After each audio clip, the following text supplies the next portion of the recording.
السلام علیکم ناظرین کرام، شروع کرتی ہوں اللہ تعالیٰ کے بابرکت نام سے جو بڑا مہربان اور نہایت رحم والا ہے۔ ابن عباس رضی اللہ تعالیٰ عنہ روایت فرماتے ہیں، حضور صلی اللہ علیہ وسلم نے فرمایا، بندہ جب توبہ کرتا ہے تو اللہ تعالیٰ اس کی توبہ قبول فرما لیتا ہے۔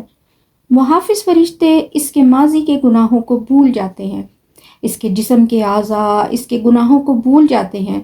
زمین کا وہ ٹکڑا جس پر اس نے گناہ کیا ہے اور آسمان کا وہ حصہ جس کے نیچے اس نے گناہ کیا ہے، اس کے گناہوں پر گواہی دینے والا کوئی نہ ہوگا۔ اور فرمایا، ابو ہریرہ رضی اللہ تعالیٰ عنہ فرماتے ہیں کہ حضور صلی اللہ علیہ وسلم نے ارشاد فرمایا، جانتے ہو قیامت کے دن میری امت میں مفلس کون ہوگا؟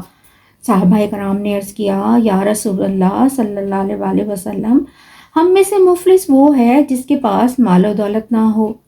حضور صلی اللہ علیہ وسلم نے فرمایا، میری امت میں مفلس وہ ہوگا جو اپنے روزوں اور نماز کے ساتھ تو آئے گا، لیکن اس نے کسی کو گالی دی ہوگی، کسی پر تہمت لگائی ہوگی، کسی کا مال نہ حق کھایا ہوگا، کسی کا خون بہایا ہوگا، پس وہ مظلوم ظالم کی نیکیوں سے بدلہ حاصل کرے گا اور ظالم کی نیکیاں اس کی ہوں گی۔